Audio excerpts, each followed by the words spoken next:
Assalamualaikum warahmatullahi wabarakatuh. Selamat pagi Ananda semua. Pagi ini kembali kita bersyukur kepada Allah yang telah melimpahkan rahmat dan karunia-Nya sehingga kita dapat mengikuti pembelajaran pada hari ini.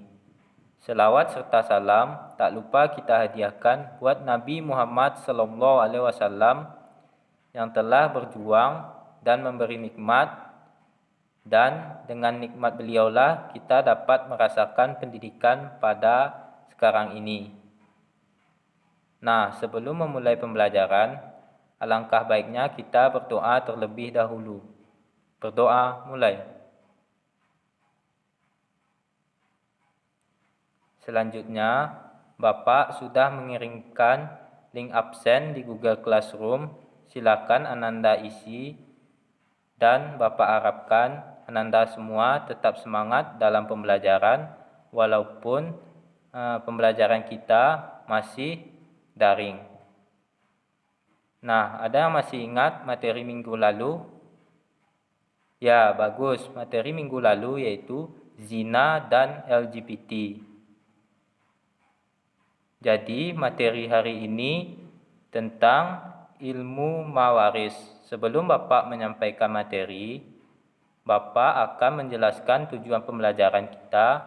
Yang pertama yaitu siswa mampu menjelaskan hukum tentang ilmu mawaris. Yang kedua, siswa mampu menjelaskan ayat-ayat tentang ilmu mawaris. Yang ketiga, siswa mampu menjelaskan hikmah mawaris. Yang pertama kita membahas yaitu tentang hukum ilmu mawaris. Hukum memahami ilmu mawaris adalah fardu kifayah. Artinya, jika ada yang sudah mempelajari, maka gugurlah kewajiban bagi yang lainnya. Hukum waris Islam sebagai satu sistem hukum yang sempurna dan lengkap, bersumber dari Al-Quran dan hadis Nabi, telah berlaku secara formal bagi warga negara Indonesia yang beragama Islam yang mempunyai daya paksa bagi umat muslim untuk mentaatinya.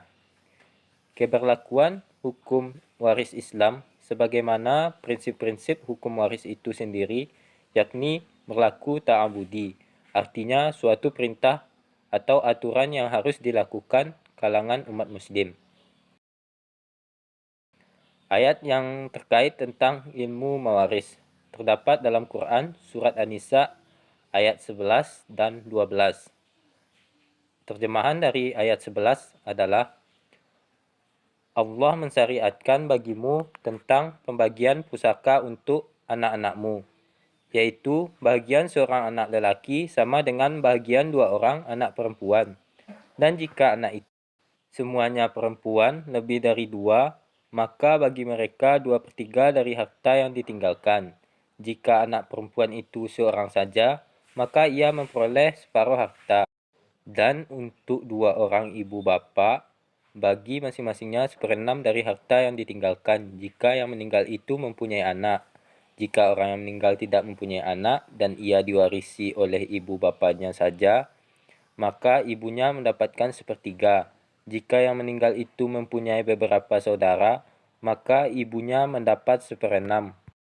Pembagian-pembagian tersebut di atas sesudah dipenuhi wasiat yang ia buat atau dan sesudah yang dibayar hutangnya. Tentang orang tuamu dan anak-anakmu, kamu tidak mengetahui siapa di antara mereka yang lebih dekat, banyak manfaatnya bagimu. Ini adalah ketetapan dari Allah. Sesungguhnya Allah Maha Mengetahui lagi Maha Bijaksana. Terjemahan dari Quran surat An-Nisa ayat 12. Dan bagimu suami-suami 1/2 dari harta yang ditinggalkan oleh istri-istrimu jika mereka tidak mempunyai anak. Jika istri-istrimu itu mempunyai anak, maka kamu mendapatkan 1/4 dari harta yang ditinggalkannya sesudah dipenuhi wasiat yang mereka buat atau sesudah dibayar hutangnya. Para istri memperoleh 1/4 harta yang kamu tinggalkan jika kamu tidak mempunyai anak. Jika kamu mempunyai anak, maka para istri memperoleh 1/8 dari harta yang kamu tinggalkan sesudah dipenuhi wasiat yang kamu buat atau sesudah dibayar hutang-hutangmu. Jika seseorang mati, baik laki-laki maupun perempuan, yang tidak meninggalkan ayah dan tidak meninggalkan anak, tetapi mempunyai seorang saudara laki-laki, seibu saja, atau seorang saudara perempuan, seibu saja, maka bagi masing-masing dari kedua jenis saudara itu seperenam harta. Tetapi jika saudara-saudara seibu itu lebih dari seorang, maka mereka bersekutu dalam yang sepertiga itu, sesudah dipenuhi wasiat yang dibuat olehnya atau sesudah dibayar hutangnya dengan tidak memberi mudarat kepada ahli waris. Allah menetapkan yang demikian itu sebagai syariat yang benar-benar dari Allah. Allah Maha Mengetahui lagi Maha Penyantun. Kemudian hikmah mewaris. Adapun hikmah mewaris sebagai berikut. Terwujudnya ketentraman dalam hidup serta keharmonisan dalam keluarga terjaga sebab keadilan ditegakkan melalui syariat Islam.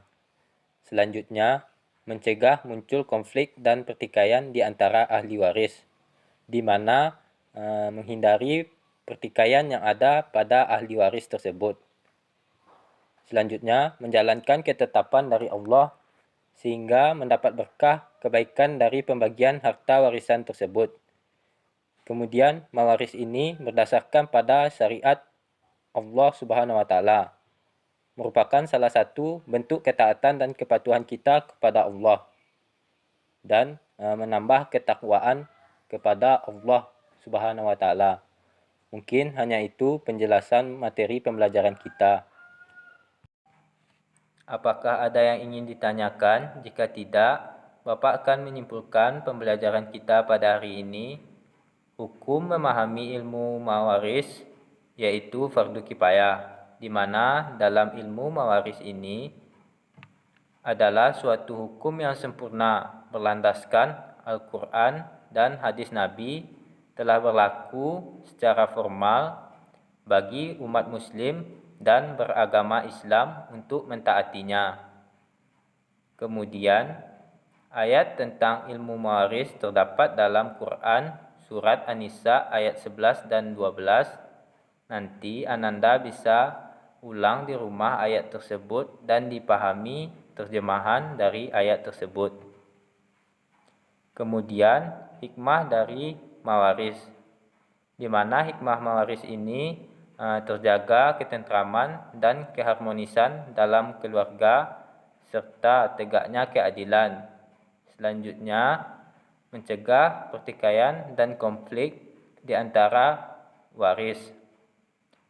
Kemudian, menjalankan ketetapan Allah sehingga bentuk keberkahan pembagian waris tersebut. Selanjutnya, mawaris merupakan syariat Islam di mana salah satu bentuk kepatuhan dan ketaatan kita kepada Allah dan menambah ketakwaan kita kepada Allah Subhanahu wa taala. Mungkin hanya itu kesimpulan pembelajaran kita pada kali ini. Bapak akan memberikan tugas kepada Ananda, dibuka buku halaman 72, nanti dikerjakan di rumah dan dikumpul minggu depan. Kemudian pertemuan berikutnya Ananda bisa memahami materi tentang kaidah ushuliyah. Mungkin hanya itu pembelajaran kita pada kali ini. Bapak ucapkan atau Bapak tutup dengan mengucapkan hamdalah. Alhamdulillahirabbil alamin. Wassalamualaikum warahmatullahi wabarakatuh.